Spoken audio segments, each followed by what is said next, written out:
Fixed assets के बारे में हम लोग ने सीख लिया। ओके, तो चलिए आज पहले थोड़ा सा एक दो क्वेश्चंस आप लोग से पूछ लेते हैं, आप लोग को कितना जानकारी है। Land and building is the one current assets, second intangible assets, third fixed tangible assets, fourth none of the above.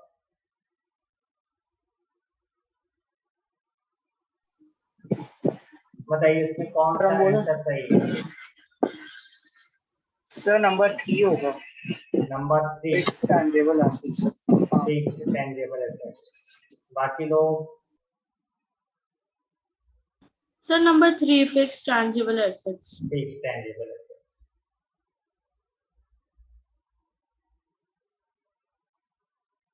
तो यहाँ पर हम लोग को इस तरह का एमसीक्यू क्वेश्चंस भी दिया जाएगा और आप लोगों को मैं दूंगा गूगल फॉर्म में, रिटेन फॉर्म में भी रहेगा, नोट्स के तौर पर भी रहेगा, गूगल फॉर्म में भी हम प्रोवाइड करेंगे और उसका आंसर आप लोगों को वहां पर देना है और आपको ये जानना है कि वो आंसर सही है कि नहीं, उसका आंसर भी वहां पर दिया हुआ रहेगा।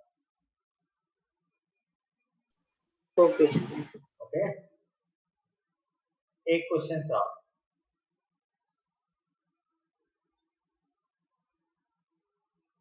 कॉपीराइट, ऊपर के 4 ऑप्शंस में कौन सा है राइट वन कॉपीराइट के लिए? सिर्फ 4 ऑप्शंस के लिए।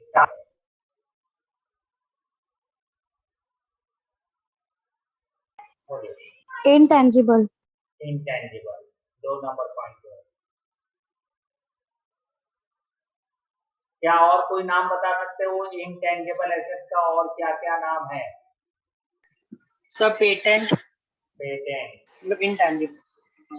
ओके, और sir goodwill. Goodwill. Trademark. Trademark.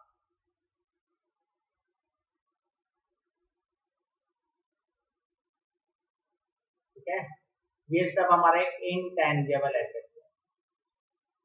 Okay, तो आप लोग ने एसेट्स के ऊपर पिछले क्लास में डिस्क्राइब करने पर आप लोग ने फिक्स एसेट्स में टेंजिबल इंटेंजिबल एसेट्स पढ़ लिया। आज हम लोग पढ़ेंगे करंट एसेट्स। करंट एसेट्स का मतलब क्या होता है या करंट एसेट्स किसको बोलते हैं? Those assets which are easily convertible to cash। तो इसका हम लोग डेफिनेशन ये बोल सकते हैं, current assets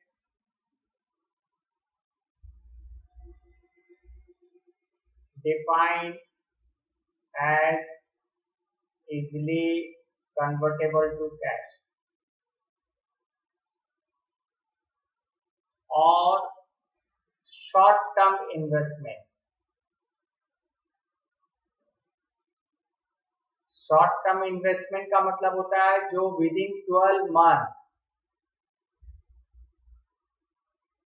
convertible to cash हो जाए, 12 महीने के अंदर वो कन्वर्टेबल टू कैश हो जाएगा, तो उसको हम लोग करंट एसेट्स बोलेंगे।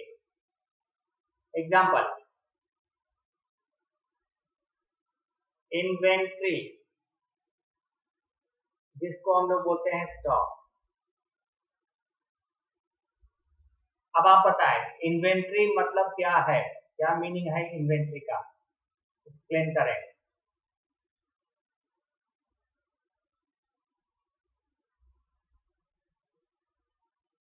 किसी को मालूम है इन्वेंट्री का मतलब क्या है? इन्वेंट्री किसको बोलते हैं? सर इन्वेंट्री अगर स्टॉक्स जैसे मतलब है तो स्टॉक्स तो हो गया कि जैसे जो बिजनेस फर्म जो बेचता है उसका जैसे प्रिंट मतलब इलेक्ट्रॉनिक्स बेचता है, तो इलेक्ट्रॉनिक्स का सारा प्रोडक्ट्स को पहले से ही रख के रखना स्टॉक्स बना के, तो वो स्टॉक्स हो गया। मतलब ये है कि जो हम गुड्स जिस चीज का बिजनेस करते हैं उस गुड्स को खरीदते हैं, फिर उसको हम सेल करते हैं, बट जो गुड्स हम सेल नहीं कर सकते हैं, दैट इज अनसोल्ड गुड्स, उसको हम लोग रिप्रेजेंट करते हैं इन्वेंट्री, स्टॉक। और उस अनसोल्ड गुड्स को हम लोग बोलते हैं closing stock, because end of the year जो स्टॉक बच जाता है, जो अनसोल्ड है, उसको बोलते हैं क्लोजिंग स्टॉक, उसी को बोलते हैं इन्वेंट्री।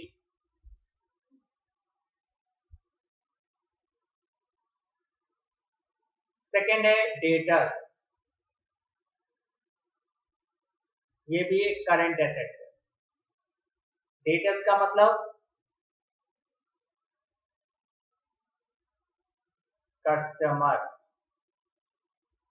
कस्टमर जो हम अपने बिजनेस का गुड्स को बेचते हैं, जिसको हम अपना गुड्स बेचते हैं, उसको हम बोलेंगे कस्टमर, डेटर्स। और कस्टमर को जब हम क्रेडिट सेल करते हैं, क्रेडिट सेल,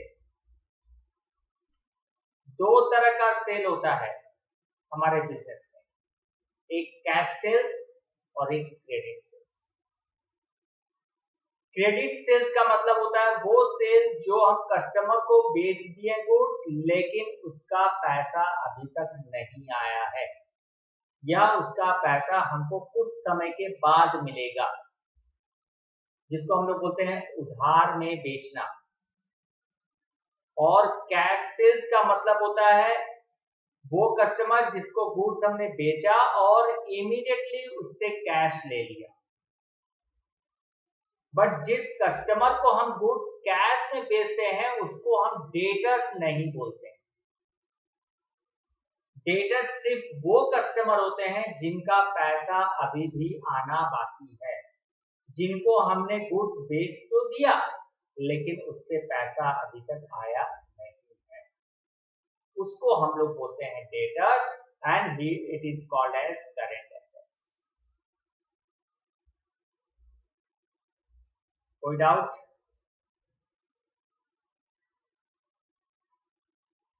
नहीं। प्रेजेंट हो?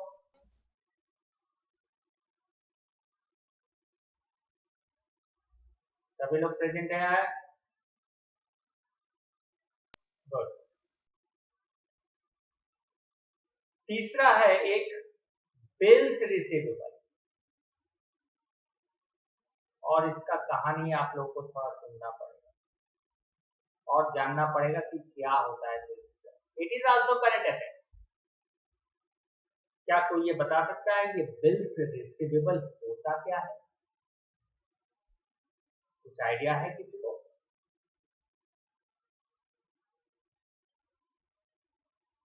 इसके ऊपर एक चैप्टर है जो आपको सीखना होगा, लेकिन अभी आपको हम इसके बारे में थोड़ा डिस्क्राइब कर देते हैं।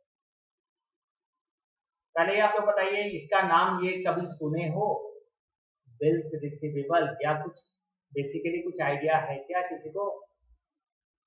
नहीं नहीं है। सर।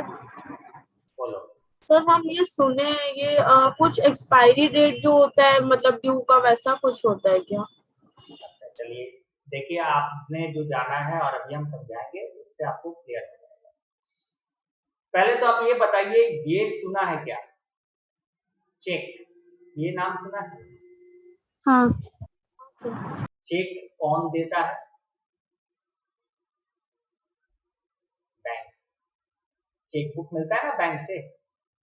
जब हम बैंक में एक अकाउंट खोलेंगे अपने नाम का सेविंग अकाउंट, तो बैंक मेरे को चेकबुक देगा। हमको जब भी जरूरत होगा बैंक से पैसा निकालने के लिए, तो उस चेक के द्वारा हम बैंक से पैसा निकाल लेते हैं। ऐसा करते हैं ना? इतना तो आइडिया है आप लोग को? हाँ सर। हाँ सर। अब आप बिल्स के बारे में सुनिए, क्या होता है बिल्स। मान लीजिए हम गारमेंट्स का काम कर रहे हैं, बिजनेस, और मेरे कई सारे कस्टमर हैं, mister A, mister B, mister C, mister D, ऐसे कई सारे कस्टमर हैं।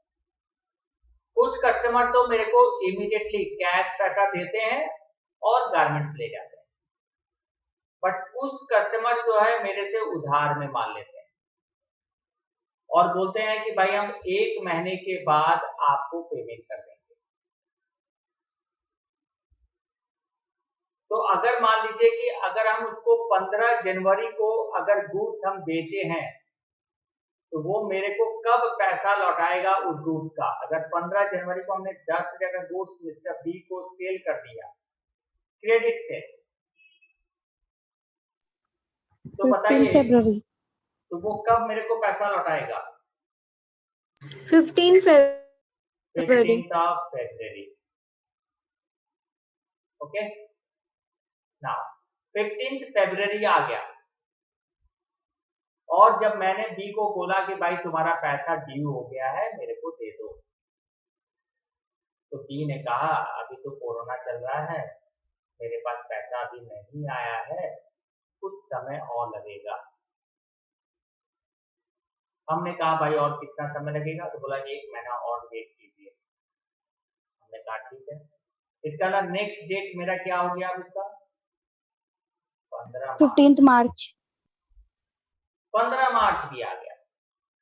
15 मार्च को भी हमने कहा भाई बी को पैसा दे दो, बोला बहुत प्रॉब्लम में है, पैसा अभी एकदम नहीं है, हम अभी पैसा आपको नहीं दे सकते। आप बताइए क्या करें हम बी के साथ? आपके अनुसार क्या करना चाहिए बी के साथ कि बी ने मेरे को पैसा नहीं दिया? सर उनको बोलना चाहिए कि आप इस डेट का चेक डाल दो, तो इधर से फिर क्रेडिट मतलब हो जाएगा। तो उसके पास पैसा ही नहीं है, तो बैंक का चेक अगर वो मेरे को देगा भी, तो वो चेक लेके मेरे को फायदा भी तो नहीं होगा। अब सर वो 1 महीने बाद का डेट दे देगा, जैसे 15/3 को वो अगर मेरे को चेक दे रहा है तो 15/4 का मेरे को डाल के दे देगा।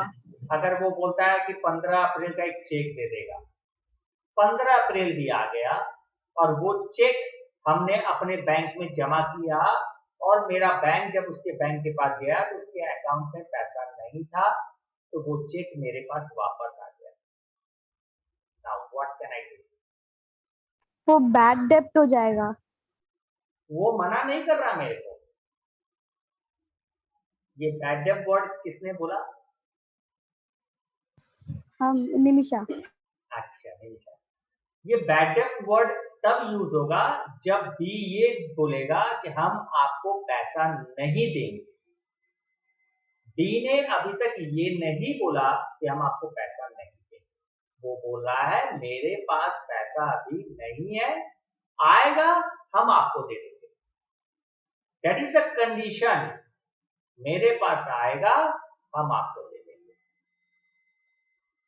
कब आएगा ये उसने बोला नहीं, शुरू में बोला था 1 महीने में दे देंगे, बट कंडीशन सर्कमस्टांसेस के हिसाब से वो 1 महीना से दूसरा महीना, दूसरा से तीसरा महीना चलता चला गया। तो ऐसा केवल एक ही मिस्टर बी नहीं, मेरे कई सारे कस्टमर हो सकते हैं जिनके पास मेरा पैसा गुड्स हमने बेचा और पैसा मेरे पास नहीं आया। अब सोचिए ऐसे अगर होगा तो हम बिजनेस कैसे चलाएंगे? मेरा तो सब पैसा ब्लॉक हो जाएगा कस्टमर के पास, और दूसरी तरफ हम गारमेंट जिससे खरीद रहे हैं सप्लायर से, वो तो गारमेंट दिया है मेरे को, अब वो तो मेरे से पैसा लेगा। क्या हम भी उसको यही बात बोले कि मिस्टर बी ने मेरे को पैसा नहीं दिया है इसलिए हम नहीं देंगे? तो ऐसा तो हो ही सकता है ना, सप्लायर को भी हमने यही बात बोल दिया भाई मेरा कस्टमर मेरे को पैसा नहीं दे रहा है, हम तुमको भी पैसा नहीं दे सकेंगे। बट इससे तो क्या होगा, सब कहीं ना कहीं ब्लॉक होते जाएंगे, मतलब बिजनेस ठप होते जाएगा सबका, क्योंकि पैसा ब्लॉक हो गया। खैर वो तो कोई बात नहीं, अभी का ये कोरोना का सर्कमस्टांसेस है इस बोल के, बट एक नॉर्मल लाइफ में भी कभी कभी कोई कोई बिजनेसमैन ऐसा करता है कि फ्रूट्स हमसे खरीद लिया, हमने उसको गुड्स बेचा, 1 महीने के बाद पैसा मांगा तो बोला अभी नहीं है, फिर दूसरे महीने मांगा नहीं है, ऐसा करके वो मेरे को बार बार लौटा रहा है, पैसा नहीं दे रहा, चाहे वो इंटेंशनली नहीं दे रहा हो, ये भी हो सकता है। तब तो मेरा बिजनेस तो इस तरह से, अगर हर कस्टमर मेरा ऐसा करेगा तो हम तो बिजनेस कर ही नहीं सकेंगे। तब यहां पर हमारे बिजनेस में एक चीज इंट्रोड्यूस हुआ है, और वो इंट्रोड्यूस हुआ है बिल्स ऑफ एक्सचेंज।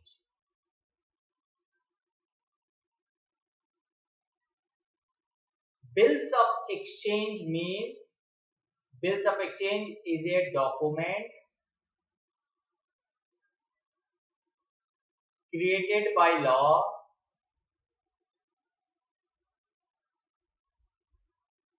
मतलब एक तरह का देखा जाए तो ये है हम लोगों का एक डॉक्यूमेंट्स। किस टाइप का डॉक्यूमेंट्स? Legal documents. जैसे आप लोग ने सुना होगा स्टैम्प पेपर। क्या ये सुना है स्टैम्प पेपर क्या होता है?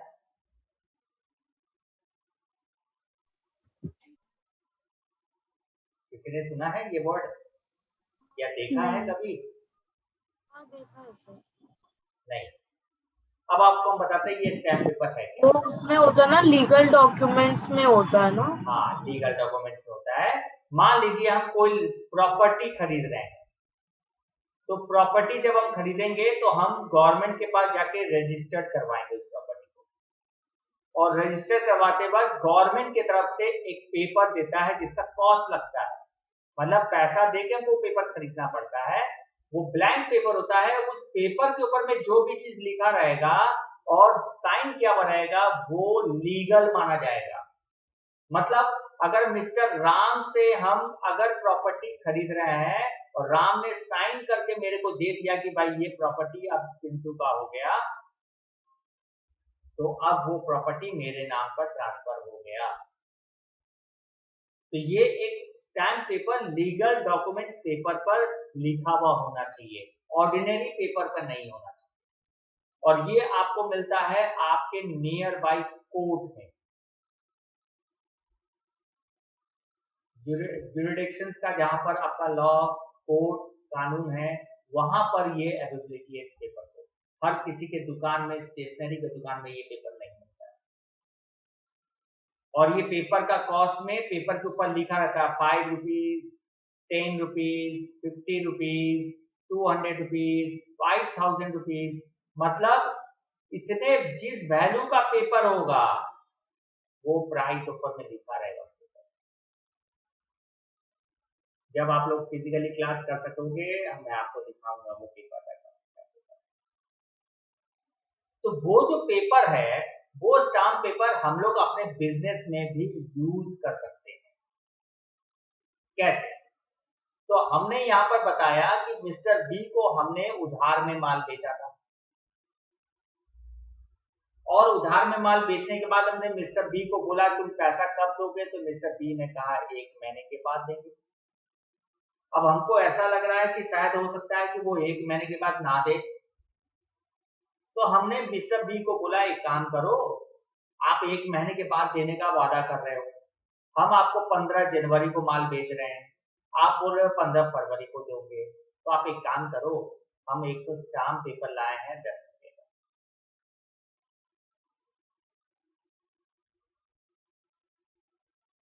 ये 10 रुपए का स्टाम्प पेपर है, इसमें हमने उसका नाम लिख दिया बी का, हमने उसको कितने रुपए का माल बेचा वो भी लिख दिया, और हमने कहा उसको तुम यहां पर साइन कर दो।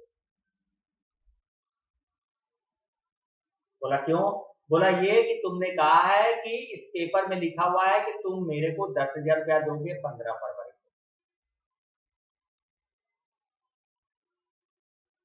तो बोला नहीं, हम तो बोल दिए हैं दे देंगे। बोला नहीं, तुम इसको साइन कर दो, इसका मतलब 15 फरवरी को तुम देने का वादा कर रहे हो, ये लिख के दे दो। तो वो अगर यहाँ पर साइन कर देता है और ये डॉक्यूमेंट साइन किया हुआ हम अपने पास रख लेते हैं, तो मेरे लिए ये डॉक्यूमेंट्स बन गया बिल्स रिसीवेबल। मेरे लिए। रिसीवेबल का मतलब वो बिल जो हमने बनाया है वो उसका पैसा मेरे को रिसीवेबल मिलेगा।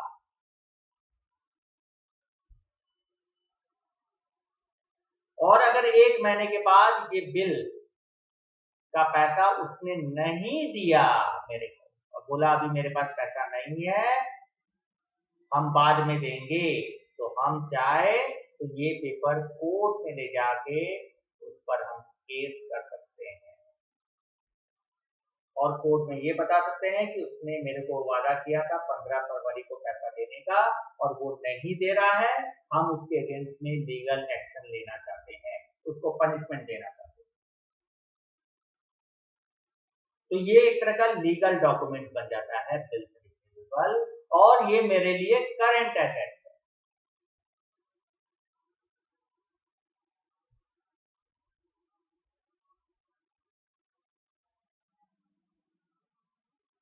समझ में आया अब ये बिल्स रिसीवेबल का मतलब? हाँ। बाकी इस टॉपिक पर हम लोग का एक चैप्टर है, तब हम लोग वहां पूरे डिटेल्स के साथ सीखेंगे। ओके, दूसरी तरफ किसने ये बिल साइन किया था?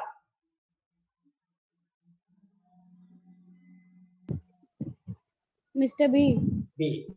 और मिस्टर बी का बी ये क्या करेगा? पेमेंट करेगा मेरे को उस बिल के अगेंस्ट में, यही तो बात है। तो मिस्टर बी के लिए ये बन गया बिल्स पेबल। वो मेरे को पे करेगा तो पेबल हो गया, हम रिसीव करेंगे तो रिसीवेबल हो गया। तो आप बोलोगे इन दोनों में फर्क क्या है? फर्क है, बिल्स रिसीवेबल मेरे लिए करंट एसेट्स है और बिल्स पेबल उसके लिए करंट लायबिलिटीज है, जो अभी आज पढ़ोगे। अभी इसके बारे में जानोगे, लेकिन हम अभी बता दे रहे हैं करंट लायबिलिटीज।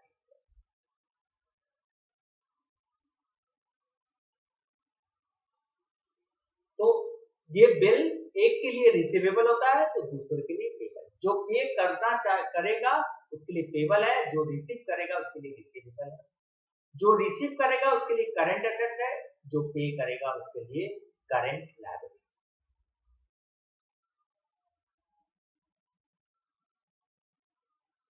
नेक्स्ट है कैश, कैश इन हैंड,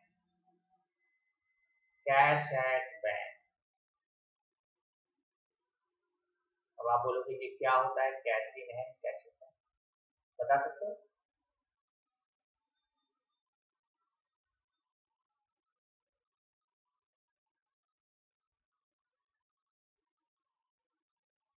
तो कैश इन हैंड का मतलब हुआ जो एंड ऑफ द मंथ और ईयर में जो हमारे बिजनेस में कैश ड्रॉर में जो बैलेंस बच जाता है उसको हम लोग बोलते हैं कैश बैलेंस या कैश इन हैंड।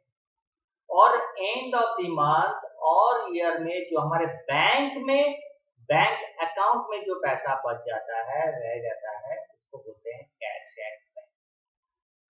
मतलब वन अकाउंटिंग पीरियड में जो बैलेंस बच जाता है उसको हम लोग बोलते हैं कैश इन हैंड और कैश एट बैंक।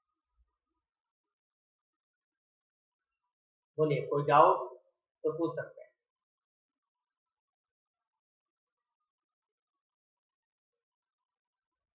नहीं, वैसे भी आपको जब डाउट्स ना रहे तो आप विद इन 30 सेकेंड तक सब लोग शांत रहेंगे, कोई कुछ नहीं बोलेगा तो हम समझ लेंगे कोई डाउट्स नहीं। आइए, लायबिलिटीज क्या मतलब होता है? लायबिलिटीज का मतलब है देनदारी। मतलब बिजनेस को देना है, उसको हम लोग बोलते हैं बिजनेस के पॉइंट ऑफ व्यू से लायबिलिटीज। जैसे मेरे को अगर देना है किसी को पैसा तो मेरे लिए हो गया लायबिलिटीज, और हमको किसी से लेना है तो मेरे लिए हो गया एसेट्स। तो बिजनेस के पॉइंट ऑफ व्यू से बिजनेस को अगर देना है तो लायबिलिटीज और लेना है तो एसेट्स।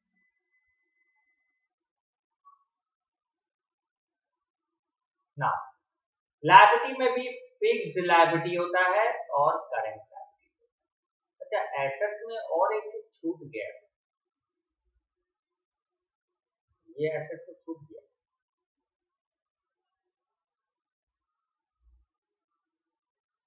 चलिए, लायबिलिटी के पहले एक एसेट्स और छूट गया है, उसके बारे में बता देते हैं। फिक्टिटियस एसेट्स बोलते हैं या फिक्टिटियस एसेट्स।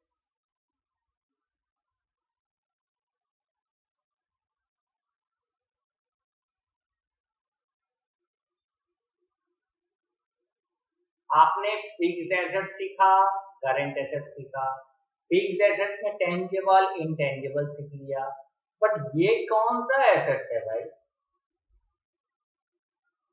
तो आपको जानना है, बहुत इंपॉर्टेंट है। मान लीजिए मैंने एक दुकान किया, नया शोरूम, गारमेंट्स का शोरूम बनाया, न्यू एकदम बढ़िया सा डेकोरेशन किया, लाइट किया सब, और मेरे को ये दुकान स्टार्ट करना है। तो हमने सोचा कि इस दुकान को स्टार्ट करने के लिए कोई बढ़िया शुभ दिन देखें। तो हमको एक 14 जनवरी, चलिए संक्रांति का दिन है, ये हमने सोचा कि चलिए 14 जनवरी को हम ये गारमेंट्स का दुकान का ओपनिंग करें। अब ये गारमेंट्स का दुकान का ओपनिंग करने के लिए लोगों को बताना तो पड़ेगा कि भाई हमने एक दुकान किया है, गारमेंट्स का है, कस्टमर को बताना पड़ेगा, पब्लिक को बताना पड़ेगा, ताकि वो लोग आके गारमेंट्स खरीदें।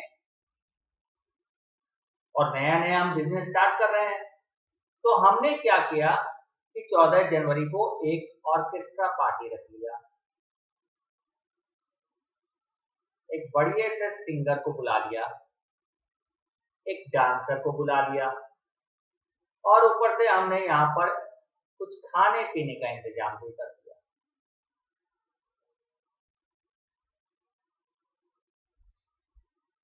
अब ये डांसर और ये जो ऑर्केस्ट्रा पार्टी लोग आए हैं, उन लोग ने कहा भाई हम 40,000 रुपया लेंगे इस प्रोग्राम को करने के लिए। हमने कहा ठीक है भाई दे देंगे, बट बढ़िया प्रोग्राम होना चाहिए, लोग इकट्ठे हो जाने चाहिए, ताकि लोगों को मालूम पड़े कि भाई यहाँ पर एक गारमेंट्स का दुकान खुला है। खाने पीने के लिए हमने कैटरर को बुलाया, उसने कहा 20,000 रुपया लगेगा। हमने कहा ठीक है आप ये कर दो। हमने दुकान को पूरा अच्छी तरह से सजा दिया है, डेकोरेट कर दिया, तो डेकोरेटर वाला आया, बोला 10,000 लगेगा। हमने कहा दे दो। अब उस 14 तारीख को हमने अपना ऑर्केस्ट्रा पार्टी रखा, खाना पीना रखा, सजाया एकदम बढ़िया तरह से। काफी लोग आए, करीबन 200 लोग आए दुकान को देखने, दुकान में जो गारमेंट्स थे उसको देखने। कुछ लोगों ने तो खरीदा भी, और इतना फेमस हो गया दुकान कि 14 तारीख के बाद मेरे दुकान में लगातार कस्टमर आते गए, माल बिकता गया, कस्टमर आते गए, मेरा बिजनेस तो चल गया। अब बताइए कि वो खर्चा जो मेरा टोटल मिला के 40 और 20 60 और 10 70,000 रुपया हमने खर्चा किया था, ये एक्सपेंसेस जो मैंने कर तो दिया, लेकिन क्या मेरे इस गारमेंट के बिजनेस से 14 तारीख को कोई भी तरह का इनकम हुआ था?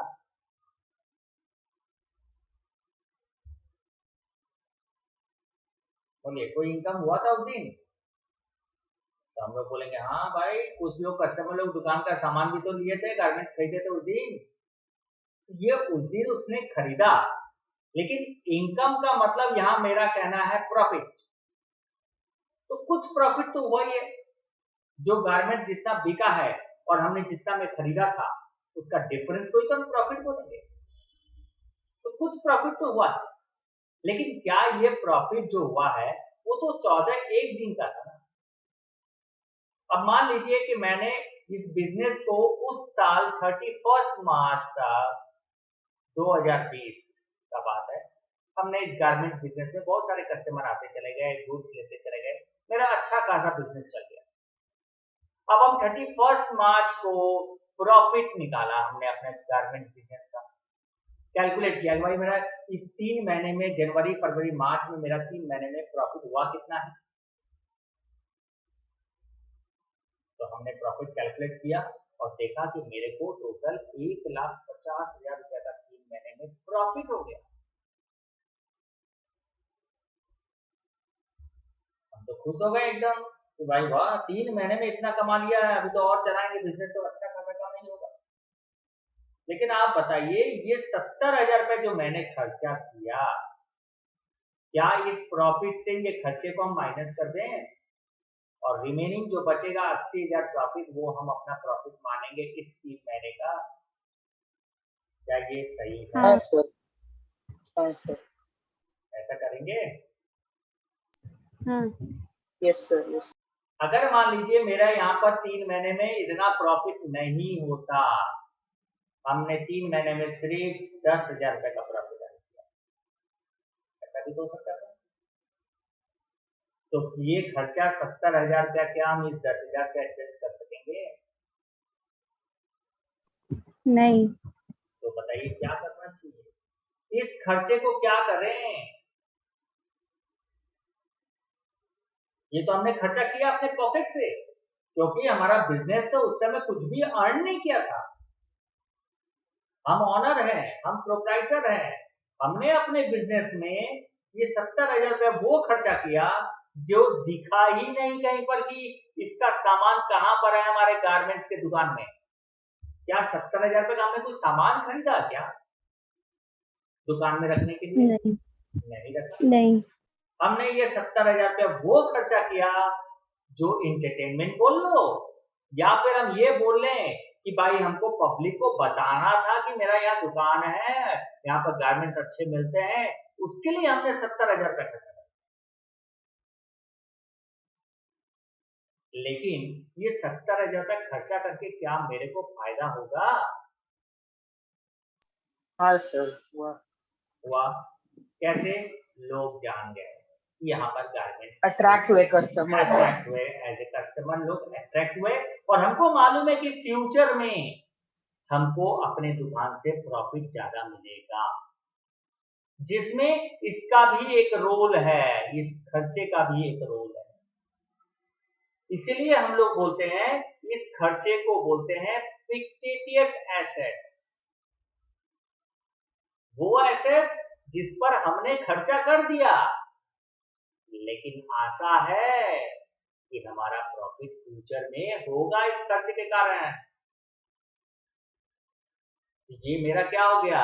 एसेट्स। लेकिन ये एसेट्स एक्सपेक्टेड है कि होगा फ्यूचर में प्रॉफिट, इसलिए इसका नाम रख दिया गया है फिक्टिटियस एसेट्स। जैसे एग्जांपल के तौर पर, हम अगर अपने गारमेंट्स शोरूम के अंदर एसी लगा रहे हैं, तो वो एसी हम क्या रिप्रेजेंट करेंगे? क्या एसेट्स है वो एसी हमारे लिए, बिजनेस के लिए?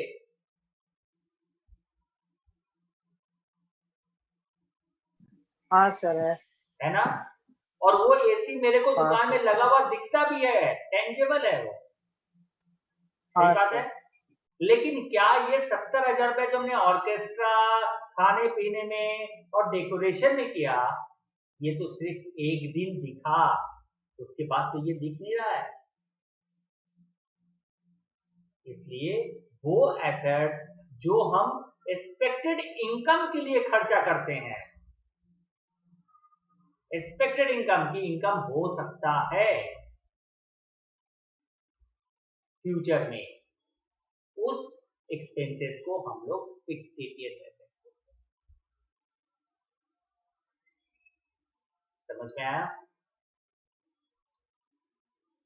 जिसको हम लोग रिप्रेजेंट करते हैं यहाँ पर प्रीलिमिनरी एक्सपेंसेस के नाम से। ये तो चलिए अभी आपको ये अभी काम करने के लिए अभी नहीं बताया। प्रीलिमिनरी एक्सपेंसेस मतलब फॉर्मेशन एक्सपेंसेस, मतलब हम बिजनेस को स्टार्ट कर रहे हैं, फॉर्म कर रहे हैं, उस समय खर्चा लग रहा है।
सब लोग प्रेजेंट हो गए?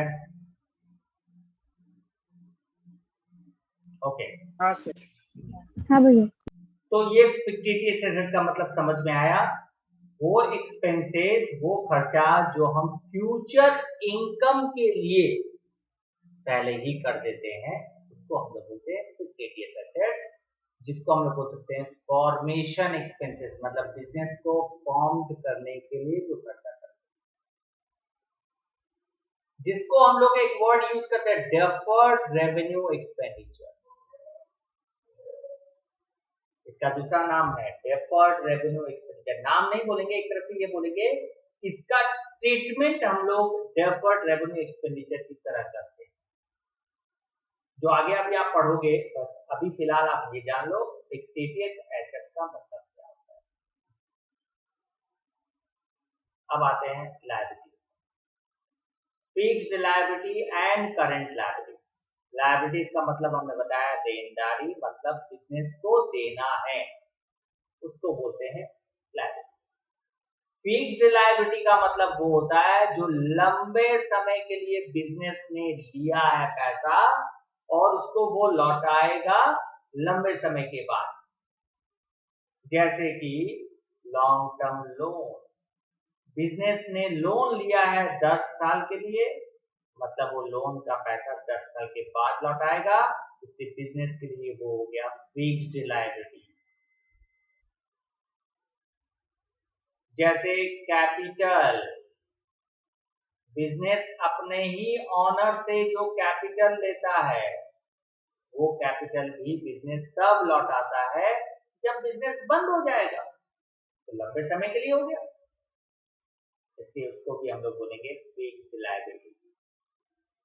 और करंट लायबिलिटीज का मतलब, करंट लायबिलिटीज का मतलब वो लायबिलिटी जो विद इन द 1 ईयर हम पे कर देते हैं या पेमेंट करना पड़ेगा 1 साल के अंदर में, उसको हम लोग बोलते हैं करंट लायबिलिटीज। जिसका एग्जांपल है क्रेडिटर्स। क्रेडिटर्स मतलब सप्लायर, जिससे हमने गुड्स खरीदा और वो गुड्स का पैसा हमको उसको लौटाना है with in 1 year, is called creditors, and and creditors is a current liabilities. Bills payable समझा दिया अभी हमने, अभी समझा के गए हैं। बिल्स पेबल मतलब मेरा बिजनेस ने किसी का बिल्स को साइन कर दिया है देने के लिए, पैसा देने के लिए, सप्लायर के बिल को साइन कर दिया है मेरा बिजनेस या हमने, इसलिए मेरे लिए बन गया वो बिल्स पेबल।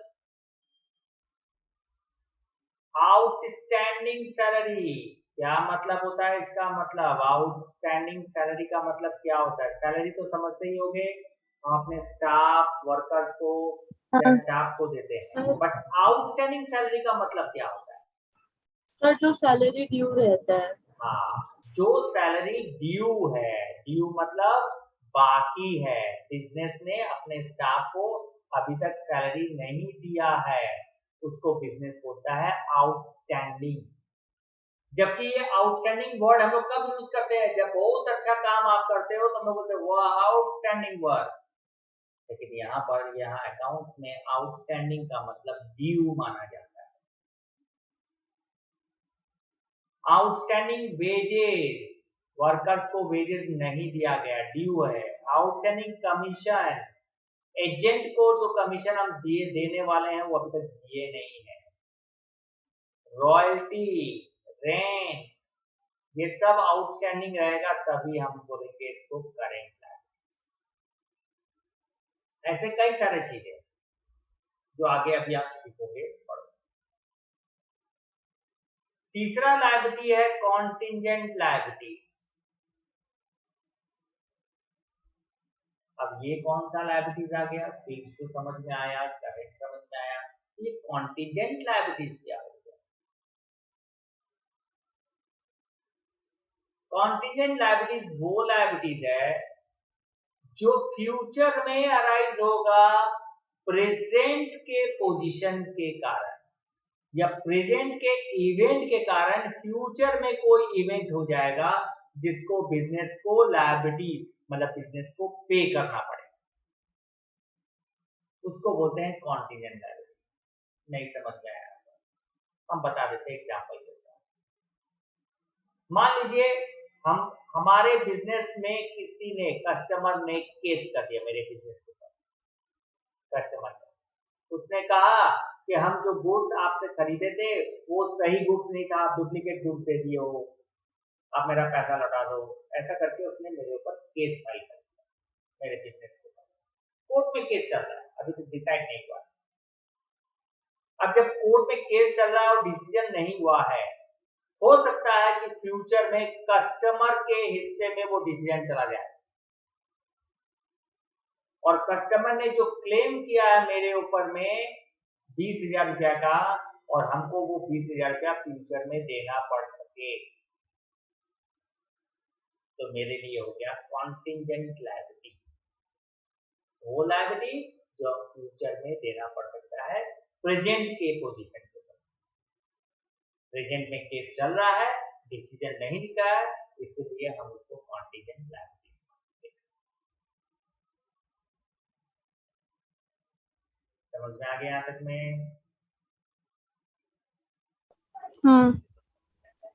हाँ सर।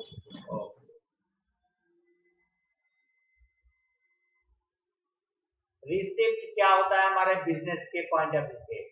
रिसिप्ट का मतलब जो पैसा हमको मिल गया है in terms of cash, that is the inflow. तो बता दिए थे ना,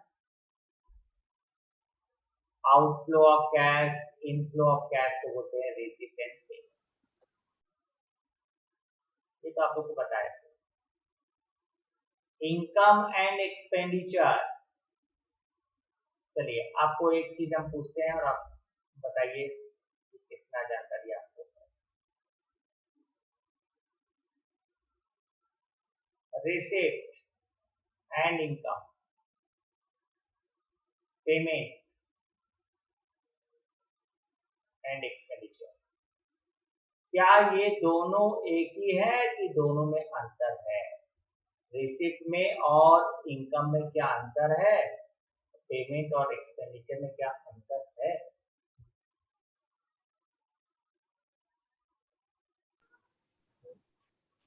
हाँ सर अंतर है। है। तो बताइए क्या अंतर है? सर पेमेंट जो होता है वो एक तरह से हम लोग का हम लोग को किसी को देना रहता है कोई चीज, वो हम लोग को देता है इसलिए। और है। एक्सपेंडिचर होता है जैसे कि आप बताए थे कोई गारमेंट्स का बिजनेस खोले तो उसमें हम लोग वो मीन्स एंटरटेनमेंट के लिए 70,000 दे दिए, तो वो हम लोग का एक्सपेंडिचर हो गया। और कोई?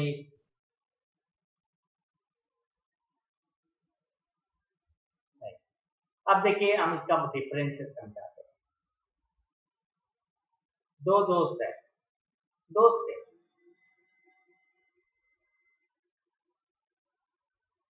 बहुत पक्के दोस्त, बहुत गहरा दोस्त था। अचानक दोनों में झगड़ा हो गया, रास्ते में झगड़ा हो गया किसी बात को लेके, और एक दूसरे में मारा पीटी किया। इसने 4 फाइट मारा, जिसमें से इसके पास 2 फाइट लग गया इसके बॉडी पर, 2 फाइट हवा में चला। तो अब बताइए कि अगर हम ये बोलें कि ये ए है और ये बी है, बी ने कितना रिसीव किया ए से? 2 2 2। और रिसीव का मतलब हुआ जितना मिल गया, और इनकम का मतलब हुआ जितना मिल गया प्लस कितना मिलने वाला था। That means 4। हमारे बिजनेस में अगर रिसिप्ट जितना पैसा मिल गया वो रिसिप्ट हो गया, और जितना मिलने वाला है और जितना मिल गया है उसको मिला के इनकम बोलेंगे। जैसे एग्जांपल के तौर पर और एक एग्जांपल लेते हैं, हमने कस्टमर को गारमेंट्स बेचा 20,000 रुपए का, और उसने 5 दिन के बाद मेरे को 10,000 रुपया लौटा दिया, दे दिया, लौटाया नहीं मतलब दे दिया, बाकी 10,000 रुपया अभी भी बाकी है। हमारा रिसिप्ट कितना हुआ? 10,000 10,000। और हमारा इनकम कितना हुआ? 20,000 क्योंकि हमको मिलने वाला है 20,000 बट मिला है 10,000, तो receipt is 10,000 but income is 20,000। That is the difference between receipt and income. और पेमेंट में भी वही होता है, हम जितना पेमेंट कर देते हैं उसको पेमेंट बोलते हैं, और जितना बाकी है वो मेरा एक्सपेंडिचर में चला जाता है। That is payment plus due is equal to expenditure. ठीक है?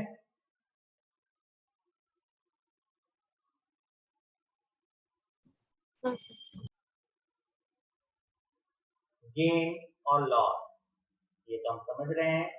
गेन का मतलब जितना भी मेरा इनकम होगा और जितना मेरा एक्सपेंडिचर होगा, उन दोनों का difference, that is excess of income over expenditure is the gain. Income expenditure से ज्यादा है उसको बोलेंगे गेन, इनकम एक्सपेंडिचर से कम है उसको बोलेंगे लॉस।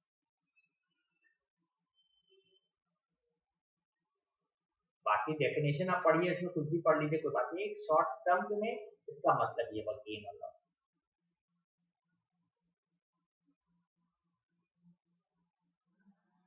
अब आपको यहां तक में जो है हमने कई सारे टर्म्स आपको पढ़ाए जो कम है। जितने टर्म्स आपको अभी हमने समझाया वो समझ लीजिए, हमने करीबन आपको 7, 8, 10 टर्म्स बताए। अभी आपको और कम से कम 20 से 25 टर्म्स सीखने हैं जो हमारे बिजनेस में वर्ड्स यूज होते हैं। उन वर्ड्स के बारे में पहले से जान लेना जरूरी है। अगर आप पहले से जान लोगे तो बार बार आप कभी भी पूछोगे ही नहीं जब वो टर्म्स कहीं पर भी यूज हो। ओके, अभी हम और भी चीज के बारे में डिस्कशन करेंगे। पहले चलते हैं थोड़ा सा हम लोग थ्योरेटिकल पोर्शन की तरफ। थ्योरेटिकल मतलब याद करने वाला चीज। अकाउंटिंग क्या होता है? अकाउंट सीख रहे हो? अकाउंटिंग क्या हुआ? collection, compilation and systematic recording of business transactions in terms of money. एक तरह से क्या हुआ, कलेक्शन करना, उसको ठीक से कंपाइल सजाना, सिस्टमेटिक तरीके से रिकॉर्ड करना in terms of money terms में, उसी को हम लोग बोलेंगे अकाउंटिंग। ये डेफिनेशन में 2 लाइन जो है, कितना बड़ा भी डेफिनेशन लिखो, ये 2 लाइन उसमें इंक्लूड कर देना, आपका सही हो जाएगा। Accountancy is the science which deals with recording of monetary transactions of every institution. तो ये सब आपको थोड़ा सा, अब जो कंसेप्ट हम समझा रहे हैं उसके हिसाब से ये जब थ्योरी पढ़ोगे तब तो बहुत कुछ दिमाग में आ जाएगा। बुक कीपिंग क्या होता है?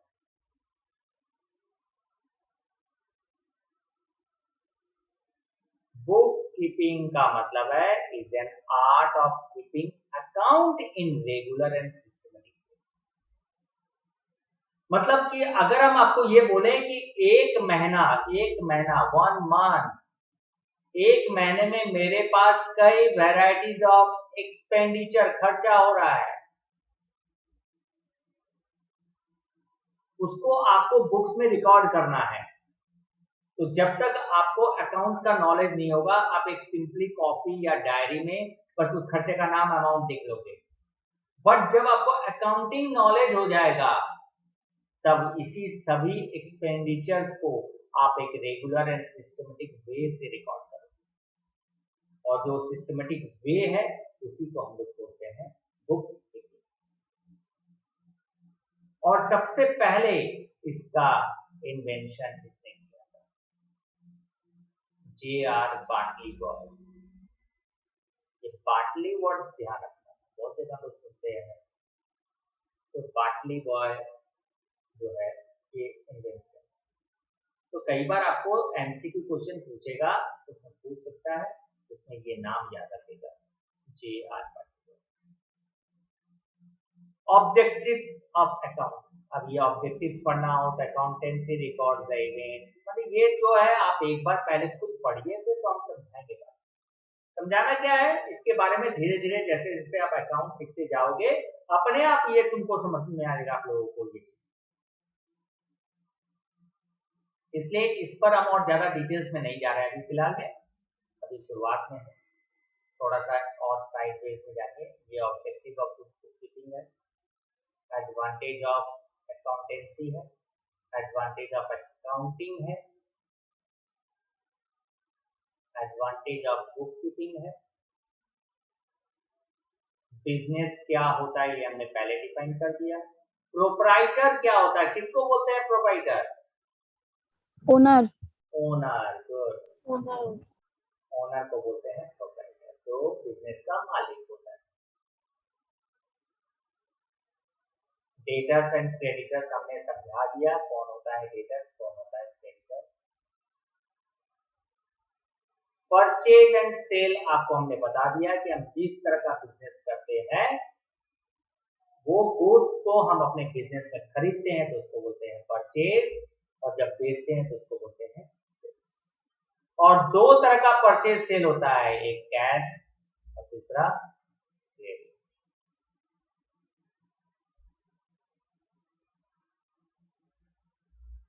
ठीक है, यहां तक समझ में आ रहा है? सिमिलरली एक और वर्ड आ गया यहाँ पर, purchase return and sales return. बताइए परचेज रिटर्न का मतलब क्या होता है? अगर कोई कस्टमर वो सामान को रिटर्न कर दे। कस्टमर सामान को रिटर्न कर दे, इसका मतलब मेरा गारमेंट्स का बिजनेस था, हमने वो गारमेंट्स किसी कस्टमर को बेचा और बेचने के बाद उस कस्टमर को पसंद नहीं आया या ठीक नहीं रहा, उसने मेरे को रिटर्न कर दिया, तो मेरे लिए क्या वो परचेज रिटर्न हुआ कि सेल्स रिटर्न हुआ? Sales return. सेल्स रिटर्न हुआ, क्योंकि हमने गुड्स बेचा और वो वापस आ गया, उसको बोलते हैं सेल्स रिटर्न। जब हम सप्लायर से गुड्स खरीदते हैं, अब जब हम सप्लायर से गुड्स खरीदते हैं और वो गुड्स मेरे को नहीं पसंद आया और हमने सप्लायर को वापस कर दिया तो उसको होते हैं परचेज रिटर्न।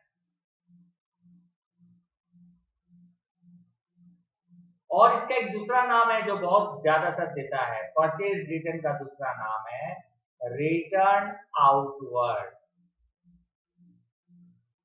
ये परचेज रिटर्न का नाम है। और सेल्स रिटर्न का दूसरा नाम है रिटर्न इनवर्ड। ध्यान रखिएगा, मिक्स हो जाता है एकदम। और इसको याद रखने का एक टेक्निक बता देते हैं आपको, कभी नहीं भूलेंगे। आप बताइए, परचेज रिटर्न मेरे बिजनेस ने परचेज किया और वापस किया, ये बताइए मेरे से गुड्स परचेज रिटर्न में जा रहा है कि मेरे पास आ रहा है?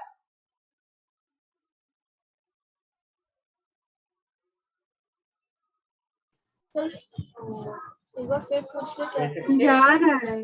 हाँ, जैसे हमने गुड्स सप्लायर से खरीदा, मेरे को पसंद नहीं आया, उसमें से कुछ गुड्स हमने रिटर्न कर दिया, तो मेरे लिए वो क्या हो गया? Purchase return. ठीक है, इसका मतलब मेरे से गुड्स जा रहा है, आउटवर्ड, बाहर की तरफ जा रहा है। तो देखिए परचेज रिटर्न में आउटवर्ड वर्ड यूज हुआ, रिटर्न आउटवर्ड। तो आउटवर्ड मतलब बाहर जा रहा है, तो मतलब मेरे पास आया था और हमने उसको वापस कर दिया, इसलिए उसका नाम परचेज। इसके परचेज रिटर्न का दूसरा नाम रिटर्न आउटवर्ड। और सेल्स रिटर्न मतलब हमने कस्टमर को गुड्स बेचा था, वो गुड्स मेरे पास वापस आ गया, इनवर्ड मतलब मेरे बिजनेस में वापस आ गया, इसलिए सेल्स रिटर्न का दूसरा नाम हो गया रिटर्न इनवर्ड।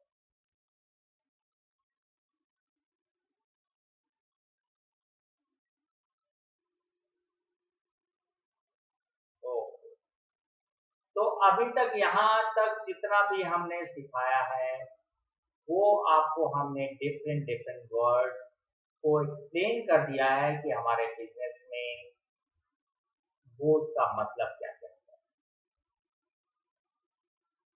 बोलिए, यहां तक कंप्लीट समझ में आ गया? सर एक चीज पूछना है। हाँ, यस सर। पूछो। सर अकाउंटिंग और अकाउंटेंसी इन दोनों में क्या डिफरेंस है? जैसे अगर कोई भी देगा हम लोग को। हाँ, ठीक बात है। Accountancy is type of subject हुआ और accounting is the type of process हुआ। सिंपल वे में समझे, मतलब कॉपी और कॉपी के अंदर लिखना, ये दोनों अलग है। अकाउंटेंसी क्या है? आपका एक सब्जेक्ट हो गया ना, और अकाउंटिंग का मतलब हुआ उसमें लिखने का तरीका। That is the difference. Okay sir. और पूछो।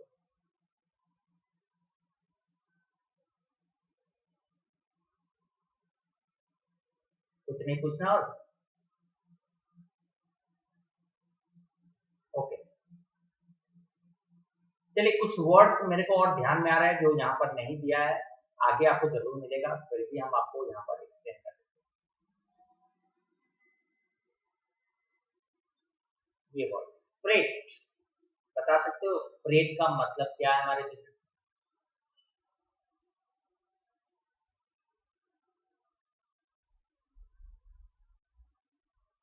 फ्रेट का मतलब होता है भाड़ा। मतलब हम बिजनेस करते हैं, हम गुड्स खरीदते हैं सप्लायर से, और जब हम गुड्स खरीदते हैं अपने बिजनेस में सप्लायर से, तो सप्लायर वो गुड्स अगर ट्रांसपोर्ट से भेज रहा है तो उस ट्रांसपोर्ट का भाड़ा अगर हम पे कर रहे हैं तो मेरे लिए हो गया फ्रेट इनवर्ड। मतलब गुड्स हम खरीद रहे हैं और खरीदने के वक्त हम उसको भाड़ा दे रहे हैं। जैसे एग्जांपल के तौर पर मान लीजिए आपके घर में सामान का जरूरत है, आपने पिछले गली में या मोहल्ले में जाके दुकानदार को बोला ये सामान मेरे घर पहुंचा दो। उसने एक रिक्शा वाला को बोला ये सामान उनके यहाँ पहुंचा दो और भाड़ा उनसे ले लेगा। अब तुम्हारे घर में वो सामान पहुंचाया और बोला भाई हमको भाड़ा 50 रुपए लगेगा, तो तुमने जो वो 50 रुपए उसको पे किया, दैट इज योर फ्रेट। और इनवर्ड इसलिए क्योंकि आपने गुड्स खरीदा था, उसके लिए भाड़ा दिया, इसलिए फ्रेट इनवर्ड। वैसे ही आपका होता है कैरेज।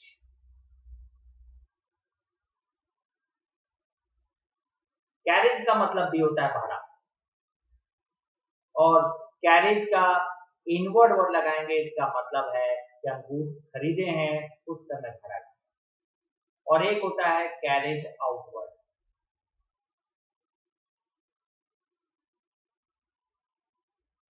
मतलब जब गुड्स हम बेचते हैं, सेल करते हैं, और सेल करने के समय हम कस्टमर के पास गुड्स को पहुंचवाते हैं, उस समय अगर मेरे बिजनेस ने कोई भी भाड़ा पे किया तो उसको मेरा बिजनेस समझेगा carriage outward.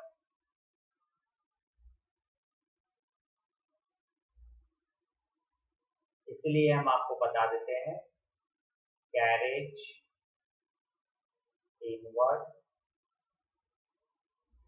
Return inward, carriage outward और रिटर्न आउटवर्ड। क्या ये दोनों सेम है, carriage inward return inward? Carriage outward return outward, ये दोनों क्या सेम है?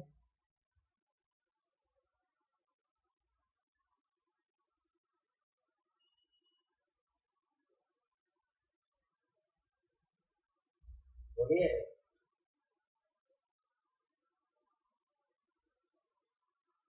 हमने तो ये दोनों चीज समझा दिया।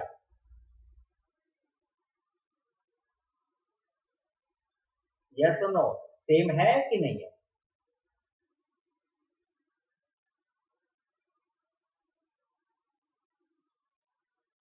क्या वो कोई कुछ बोल नहीं रहा है? सब प्रेजेंट हो तो? हाँ सर। तो कैरेज इनवर्ड मतलब हुआ जो गुड्स हमने सप्लायर से खरीदा उसका भाड़ा दिया। बट रिटर्न इनवर्ड का मतलब जो गुड्स हमने कस्टमर को बेचा था, वो गुड्स मेरे पास वापस आ गया, that is goods return. But it is a expensive, भाड़ा खर्चा लग रहा है, it is not the expensive, it is वैसे carriage outward is the expensive, but return outward is the purchase return. जो गुड्स हमने खरीदा था उसको हमने वापस कर दिया। इसलिए बोलेंगे ये दोनों रिलेटेड टू गुड्स है, बट ये दोनों रिलेटेड टू एक्सपेंसेस है। ये ध्यान रखना होगा।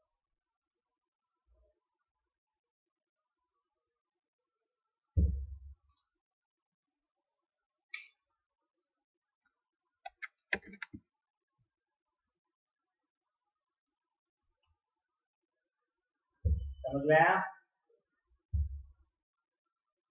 तो आपने freight, carriage inward, carriage outward इनके बारे में सीख लिया। रेंट, ये वर्ड भी कई बार आपको यूज करने मिलेगा। बताइए रेंट का मतलब क्या समझते हो?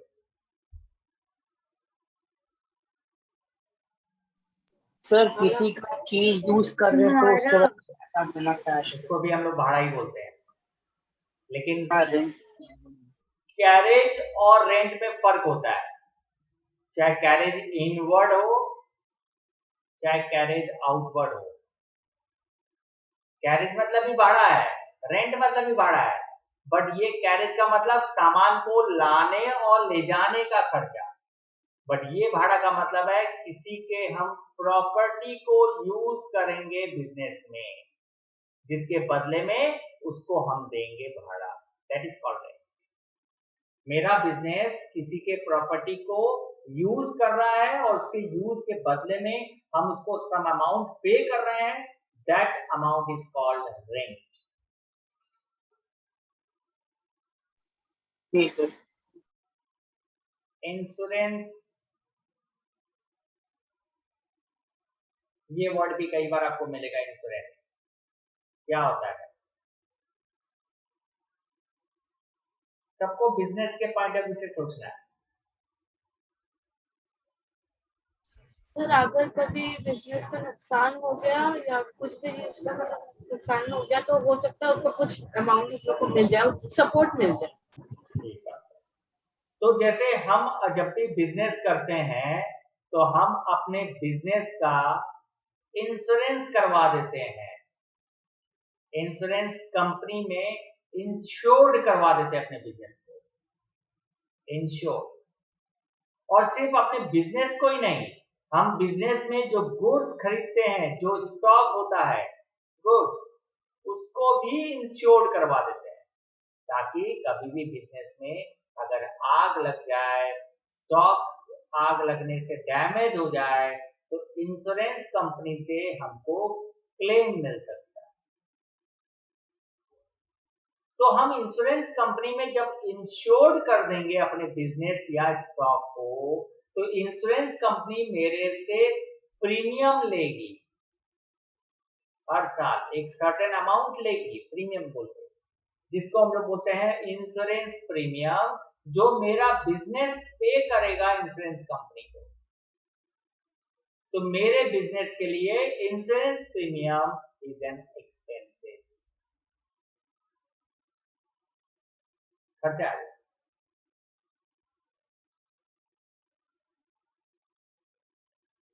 इसलिए insurance premium is an expensive. Salary,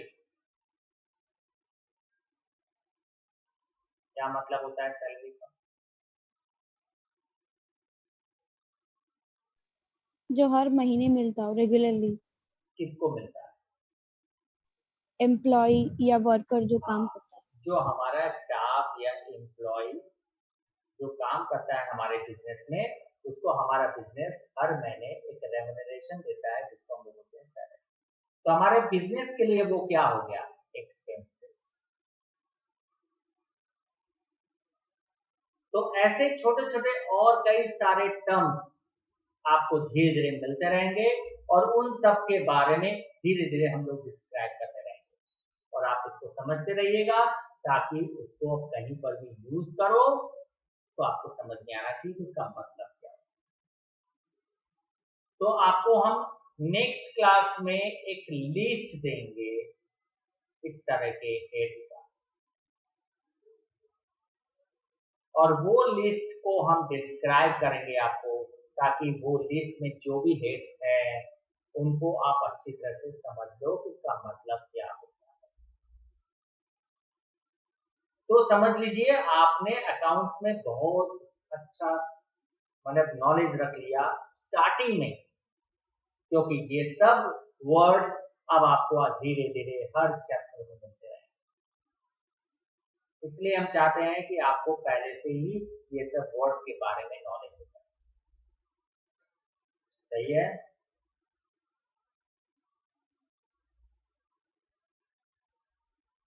बोलिए। हाँ सर। सबको समझ में आ रहा है ना? हाँ सर। मजा आ रहा है? भैया। तो मजा आ रहा है ना कि नहीं आ रहा है? बोरिंग लग रहा है क्या? आ रहा है। नहीं। बोरिंग नहीं लग रहा है ना?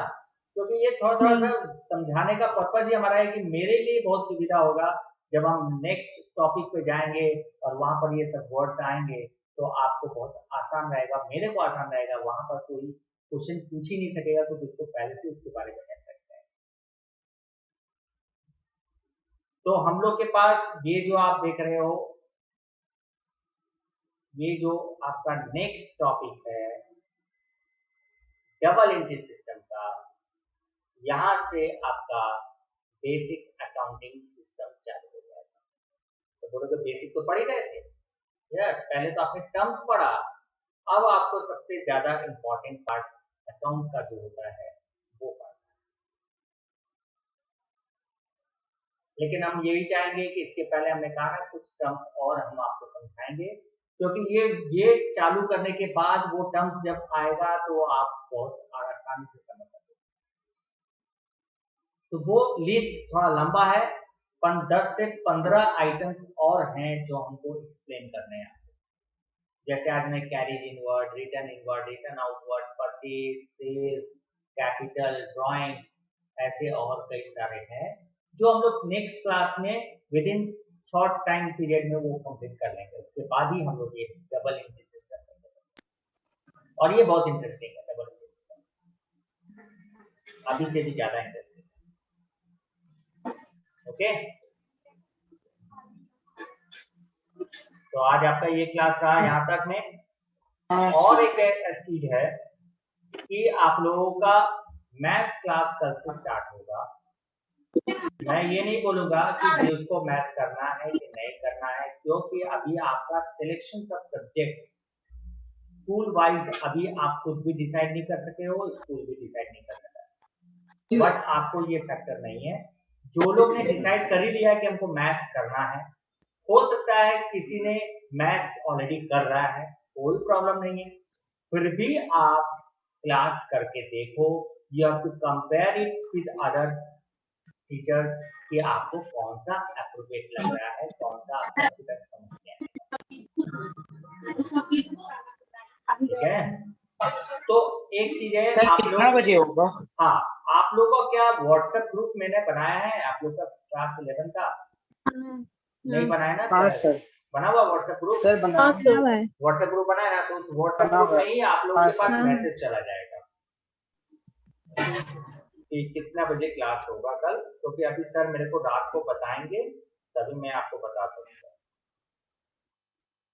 ठीक है? ठीक है। हाँ, तो आप लोग अटेंड करो सभी लोग, मैथ्स हो या ना हो, बट एक बार कम से क्लास के जान तो लो कि भाई क्या होता है मैथ्स और क्या क्या पढ़ना है, सर बताएंगे तो सही। ठीक है, और साथ में ऐसा है कि आप लोग का एक सब्जेक्ट और है इकोनॉमिक्स, वो भी अब आपका स्टार्ट होगा, और एक है BST बोल के, बिजनेस स्टडीज बोल के है, वो भी स्टार्ट होगा। 1 बाय 1 करके होगा धीरे धीरे, तो हर एक का आप क्लास करो, फिर डिसाइड करो कि आपको वो क्लास करना है कि नहीं करना है, जरूरत है कि नहीं। इट इज नॉट नेसेसरी कि आपको हर सब्जेक्ट का क्लास करना पड़े। ओके, हाँ, रहा बात अकाउंट्स, तो ये आपका मेन सब्जेक्ट है, आपको अच्छा लगेगा तो आप जरूर करोगे, नहीं लगेगा तो आप नहीं करोगे। भैया हम लोग को बुक कब मिलेगा अकाउंट का? हाँ, अकाउंट्स का बुक जो है मेरे पास ऑलमोस्ट रेडी है। अभी थोड़ा सा लॉकडाउन के चलते क्या है कि उसका हम जेरोक्स नहीं करवा सक रहे हैं, उसका बाइंडिंग नहीं करवा सकते हैं, इस बोल के थोड़ा सा मेरा डिले हो रहा है। अदरवाइज हमने रेडी इसलिए कर लिया था कि आप लोगों को अकाउंट्स का बुक दे देंगे, तो आप लोग घर में बैठ के पलट के देख सकते हो, कर सकते हो। अभी फिलहाल में ऐसा है कि आपको ट्रांसफर करवाएंगे मम्मा। हाँ, आप लोग जो आउट ऑफ स्टेशन है उन लोग का कोरियर से भेज देंगे। अब मेरा ठीक है, कुरियर करवा। हाँ, कोरियर करवा देंगे। हेलो,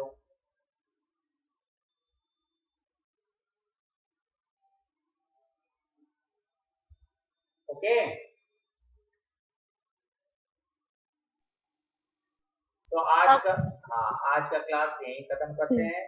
नेक्स्ट हम लोग का क्लास कल जो मैथ्स का क्लास होगा उसका टाइम टेबल आप लोग को